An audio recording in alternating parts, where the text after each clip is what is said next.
بیوی اور کیمرہ۔ ایک شادی شدہ عورت کو غیبت کا بہت شوق تھا۔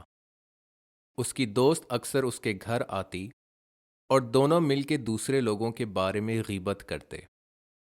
اس کا شوہر ہمیشہ خدا کی حدود کی یاد دہانی کراتا اور ساتھ غیبت کے مضر اثرات کی بھی یاد دلاتا۔ وہ سمجھاتا تھا کہ ایسا کرنا عورت اور گھر کی خوشحالی کے لیے ٹھیک نہیں، مگر عورت اس کی روک ٹوک کو کبھی کان نہ دھرتی، اور جیسا شوہر کا خدشہ تھا ویسے ہی اثرات گھر پہ آتے رہے۔ ہر بار اس کی بیٹی کی منگنی ہو کے ٹوٹ جاتی، کبھی رشتے والے نہ کر دیتے تو کبھی کچھ اور ہو جاتا۔ چھوٹا بیٹا اسکول میں مشکلات کا شکار رہا۔ مزید یہ کہ عورت کی خود کی طبیعت خراب ہو گئی اور ڈاکٹروں نے لا علاج قرار دے دیا۔ عورت نے شوہر سے کہا، میرا تو جینا دشوار ہو چکا ہے، کاش خدا مجھے اٹھا لے۔ ایسے میں بیوی کو اس کی بری عادت توڑنے میں مدد دینے کے لیے شوہر کو ایک ترکیب سوجی۔ اس نے گھر کے لاؤنج میں ایک کیمرہ فٹ کر دیا جہاں عورت اپنی غیبت والی دوست کے ساتھ وقت بتاتی تھی۔ وَلَقَدْ خَلَقْنَا الْإِنسَانَ وَنَعْلَمُ مَا تُوَسْوِسُ بِهِ نَفْسُهُ وَنَحْنُ أَقْرَبُ إِلَيْهِ مِنْ حَبْلِ الْوَرِيدِ إِذْ يَتَلَقَّى الْمُتَلَقِّيَانِ عَنِ الْيَمِينِ وَعَنِ الشِّمَالِ قَعِيدٌ۔ چند روز بعد دفتر سے واپسی پہ وہ بیوی کے لیے تحفہ لایا اور کہا، عبید ماولا سے روایت ہے کہ نبی صلی اللہ علیہ وسلم کی سیرت کا واقعہ ہے۔ دو عورتیں روزے سے تھیں اور شدید پیاس کے عالم میں بھی۔ جب نبی صلی اللہ علیہ وسلم کو ان کے حالات بتائے گئے، انہوں نے روزہ توڑنے کی اجازت نہ دی۔ نبی صلی اللہ علیہ وسلم کو دوبارہ ان عورتوں کی خبر پہنچائی گئی تو انہوں نے عورتوں کو بلایا اور الٹی کرنے کو کہا۔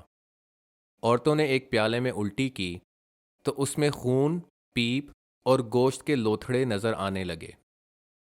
موقع پہ نبی صلی اللہ علیہ وسلم نے فرمایا، ان کا روزہ کھانے پینے کی حد تک رہا، مگر یہ اس کام سے نہ رکیں جس سے خدا نے روکا ہے۔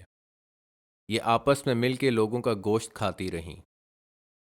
آدمی نے بیوی کو سمجھایا کہ حالت روزے میں بھی غیبت کا عمل دوسرے کا گوشت کھانے کی مانند ہے، اور دیکھو خدا کیسے روح کے روزے کو خون، پیپ اور گوشت کے لوتھڑوں سے بھر دیتا ہے۔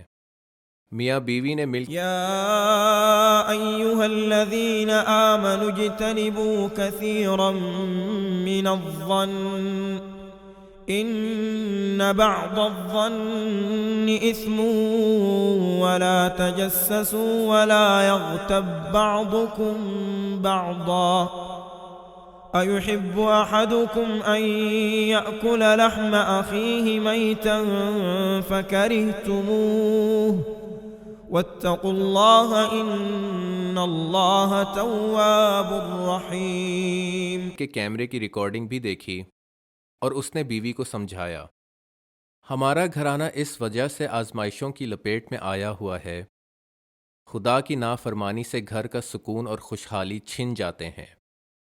سب دیکھ اور سن کے عورت کو اپنی غلطی کا احساس ہوا اور اس نے بھری آنکھوں سے خدا کے دربار معافی مانگی۔ اس دن کے بعد سے عورت نے اپنی دوستیاں بدل دیں۔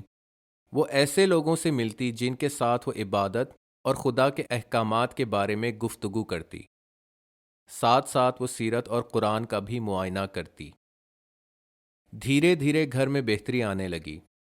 عورت خود صحت یاب ہوئی، بیٹی کی نیک صفت لڑکے سے شادی ہوئی اور بیٹا اچھے سے تعلیم مکمل کر پایا۔ اس کے ایک بری عادت کو رد کرنے سے زندگی بھرپور اور خوشگوار ہو گئی۔